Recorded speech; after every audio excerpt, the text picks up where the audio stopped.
Good morning, everyone. My name is Brúnó Balázs, and my PhD working title is Novel Methods to Optimize Cardiac Catheterization. I'm a second-year PhD student and a medical doctor interested in interventional cardiology. My vision is to enhance the safety of the cardiac catheterization laboratory team by reducing occupational hazards. Therefore, my mission is to provide forward-looking and novel scientific results in occupational radiation safety. To conquer this mission, currently I have two projects underway. The first one is investigating the risk of radiation exposure for different personnel during fluoroscopy-guided cardiovascular procedures, and we decided to do a systematic review and meta-analysis to explore this topic. The number of percutaneous procedures to treat cardiovascular diseases has rapidly expanded in the last few decades, but those performing these types of procedures has to face a significantly elevated risk of development radiation-induced illnesses and conditions, and the association with posterior lensopathies are very well documented, but there are growing concerns for radiation-induced malignancies with reports signaling predominantly left-sided brain cancer among interventionists. We believe that the position of the key team members around the X-ray table can determine their exposure risk. So therefore our aim with this work is to examine the radiation hazards between these different personnel and identify occupations needing a higher level of radiation protection. So the clinical question is, which personnel have the highest radiation risk during fluoroscopy-guided cardiovascular procedures? And in our PECO framework, we are comparing the radiation received by the ancillary staff personnel registered with dosimeters compared to the primary catheter operators in the catheterization laboratory, and our hypothesis is that the ancillary staff standing at the head of the patient have higher radiation exposure compared to the primary operator, and those standing in the secondary position have lower radiation exposure. I conducted a systematic search around 5 databases, and with a total number of hits more than 6,000, we started the selection, and during our selection process we were able to include 23 articles, mostly from observational studies. For this meta-analysis, we decided to use the ratio of means for effect size. But why? Basically, the major issue in interventional dosimetry that there is a very high variability and complexity in measuring radiation doses. Because of this, the exact measured dose between studies can be very different. There are huge differences in the between study results. Therefore, including these absolute radiation values into meta-analysis is not practical. We had the idea to focus on relative comparison and compare the mean radiation dose of the ancillary staff member to the primary operator, and use these relative comparisons to standardize our data and make our comparisons feasible and meaningful. And this novel approach is an important part of our research. Based on our hypothesis, we believe that for the radiation, the main confounders are the main confounder variables are the position and the use of shielding. So we stratified our studies into subgroups accordingly. In the head 0 subgroup, the ancillary staff members standing at the head position, for example, like anesthesia providers or interventional imaging specialists, esophageal echocardiography operators. But in the head 0 subgroup, they didn't use any dedicating shielding solutions for these workers. In the head 1 subgroup, the ancillary staff member standing at the head, but in this case they use some sort of dedicated shielding solution. And in the secondary subgroup, the ancillary staff member standing on the right of the primary operator. These are the secondary operators or the scrub nurses. So let's check the results. In our first subgroup, the head 0, where they didn't use shielding at the head position, the ratio of mean is 1.77. This means that they receive 77% more radiation than the shielded primary operator. However, this result didn't reach statistical significance. Meanwhile, in the head 1 subgroup, where they did use shielding at the head, the ratio of mean is 0.26, meaning that they are receiving approximately the quarter of the radiation than the primary operator, and this difference is both clinically and statistically significant. I would like to point out a big outlier on the last row in the head 1 group, the McNamara study. Here, the transesophageal echocardiography operator did use shielding, and despite the use of shielding, they received more than 3 times as much radiation than the primary operator. And this raises the issue that maybe in our first subgroup, where they didn't use shields, this ratio of means is underestimated, and it is not supported by the statistics, but probably there is a potentially meaningful higher risk in the clinical practice for these workers. In our secondary subgroup, the ratio of mean is 0.33. This means they received a third of the radiation exposure than the primary operator, and this result is both statistically and clinically meaningful. To summarize our result, the unshielded workers at the head appear the most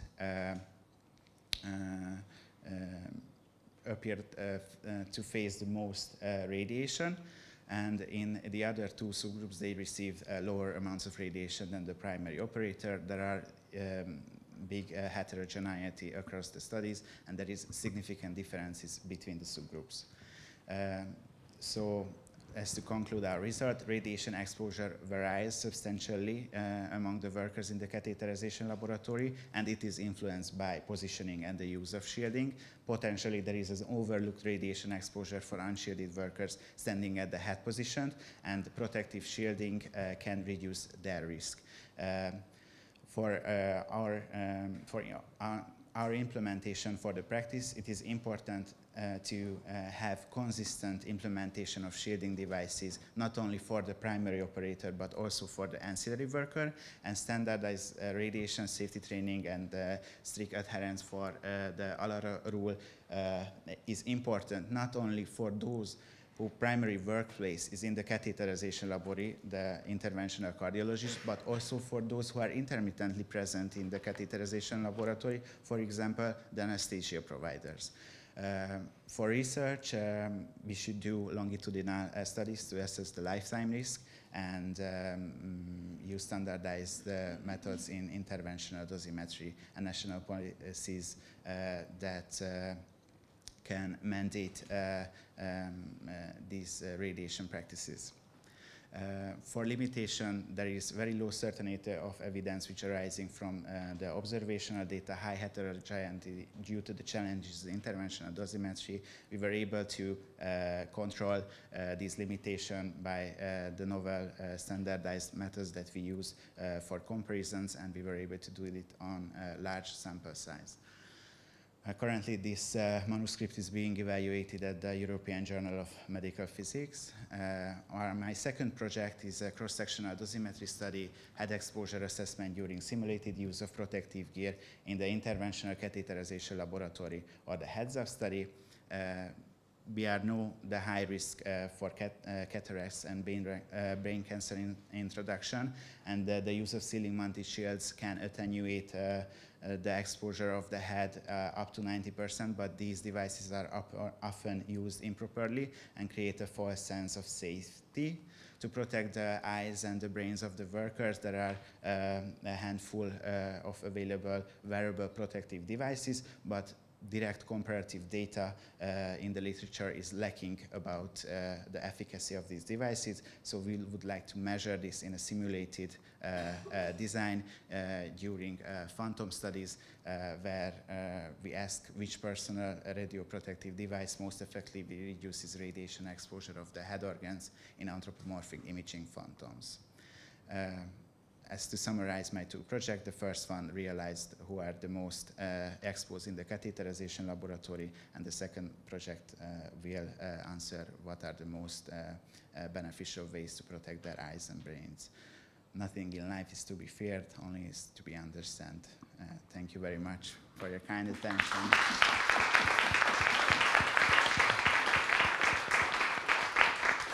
Hi Bruno, I want to congratulate your project, and I think it's a very important topic.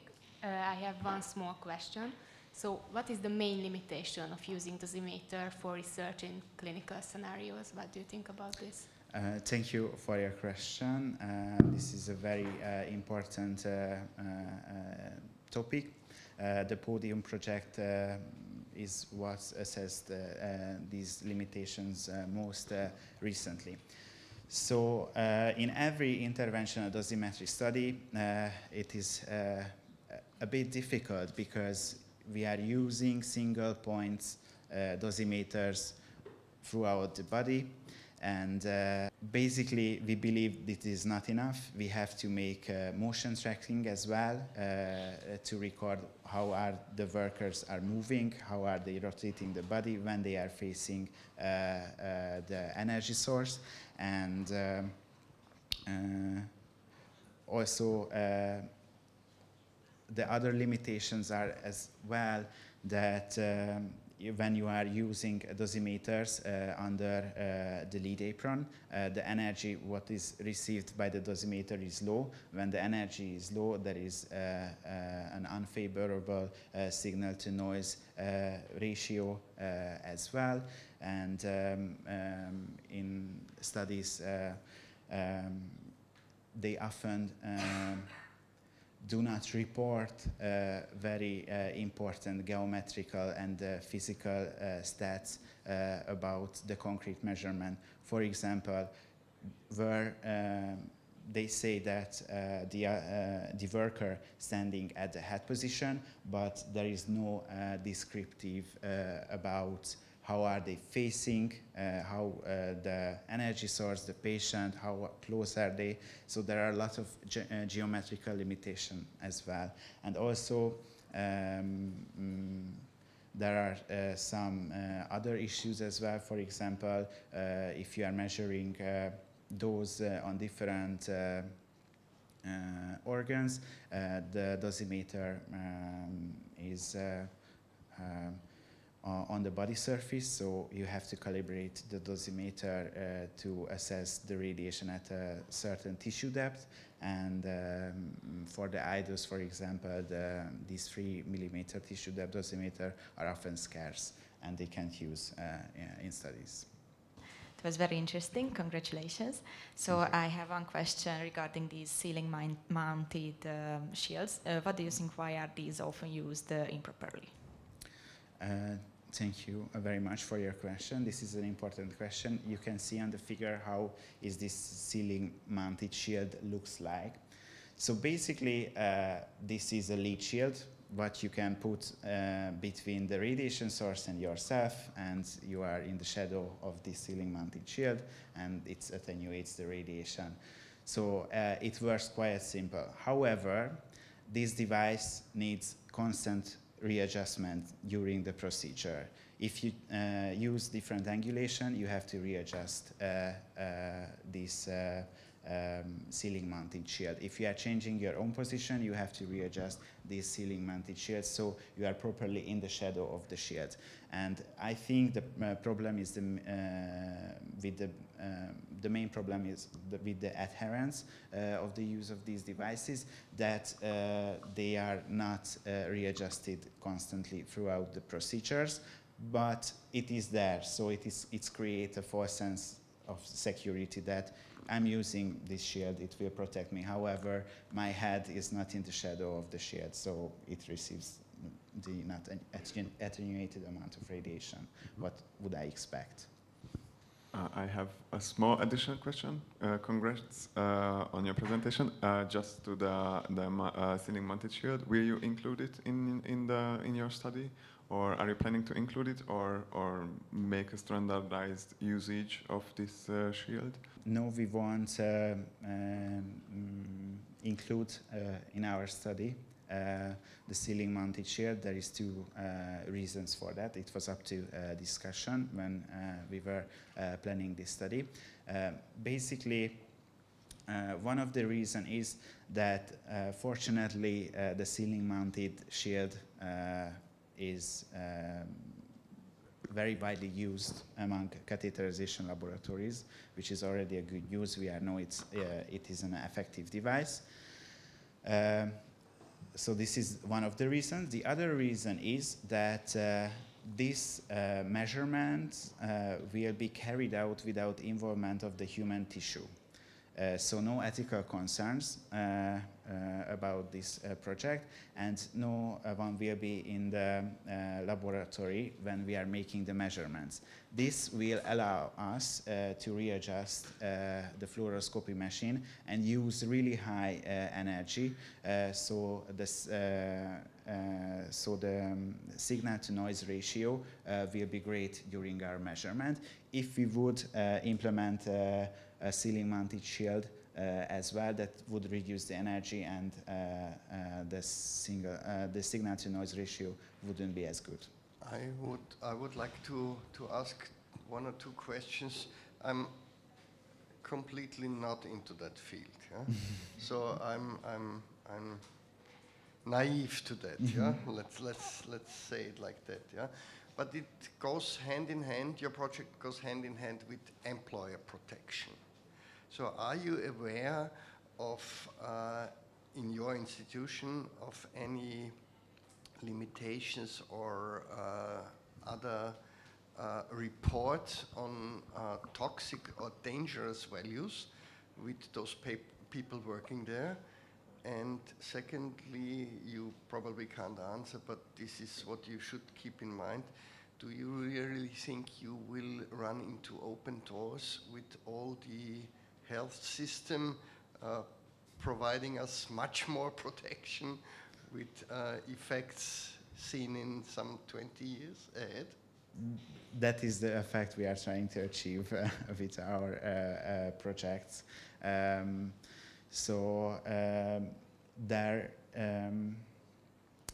I kind of feel like that this topic is not closely related to patient health. So I think this is one of the major reasons why it is overlooked a little bit. On the market, there are big variety of radiation protective devices available. These radiation protective devices are using pricey metals, so devices are pricey as well, so there are financial limitations as well. I believe, for example, for the head position, buying a ceiling mounting shield for that side of the table as well and teaching the workers how to use it properly is a very low cost in the light of the risk that these workers are facing. I don't know if this answers your question. Yeah, more or less, but second part was how about the awareness of people working there? Because I do see lots of these protection shields, they are never worn, yeah? So I think, and maybe this was the major drive for our studies, for our first project, that what I see in the clinical practice, interventional cardiologists that are in the catheterization laboratory who are works there day to day, they have a very much higher awareness of radiation, and they are thinking about these issues. And what I mentioned earlier at the implications for workers who not primarily work in the catheterization laboratory and intermittently present there, the anesthesia providers or echocardiography operators during structural heart interventions, I think they have lower awareness of radiation. And I hope that our paper will change this in a sense. Congratulations for this important work. I think that everybody should understand, including government and people in position to give money for such research, that it is one of the most important things to protect the health of the physician, because after it will also defend the health of the patients. So congratulations again. If you go back to please go back to the first forest plot. The first plot here. Actually, you said it quite right, that in the upper subgroup, it is not significant. Yes.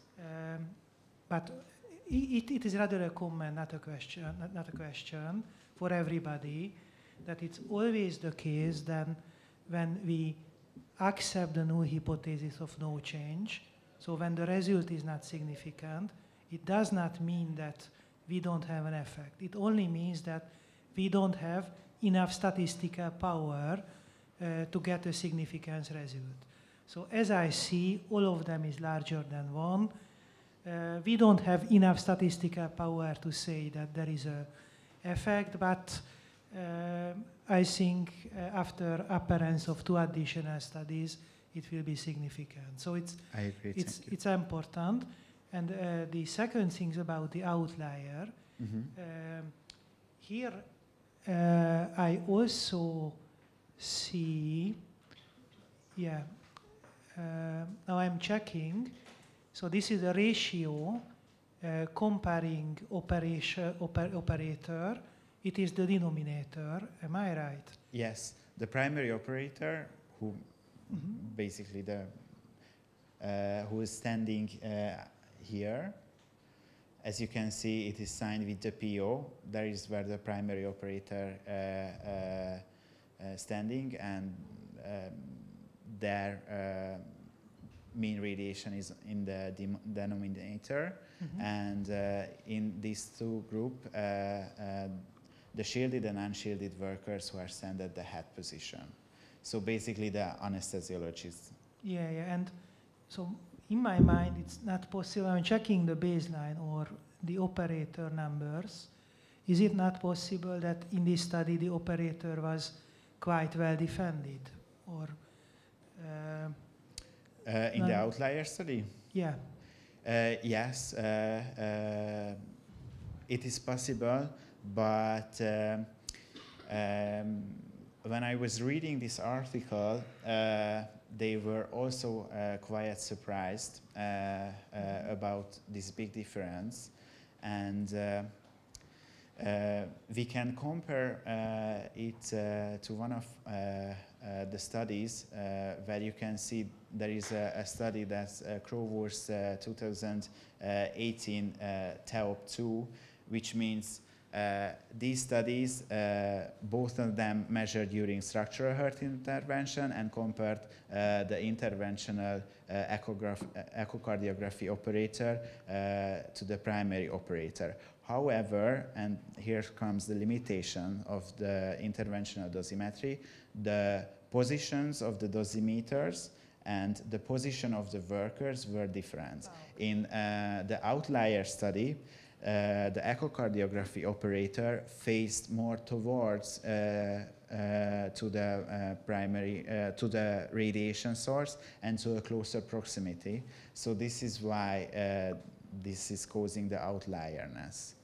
And what I see when I check the means, that's why I cannot immediately say what about the primary operator load, radiation load, that somehow the units are different. Am I right? And No, these are the same units. Same and units. Then this is the huge differences that I mentioned earlier. It's really huge. It's incredibly huge, I think. Yes. So in the absolute, so these are the same unit, and Yes. there are primary operator getting in average 300 unit, and there are operators only receiving 2. Yes, it's a lot of clinical factors influences the amount of radiation, the complexity, the length of the procedure, basically the BMI of the patient, because if the patient is more corpulent, they need higher amounts of radiation. This is one part of it. Then another big difference can arise from the position of the dosimeter. It is placed under the lead shield or not, because if it placed under the lead shield in many studies, this number will be lower.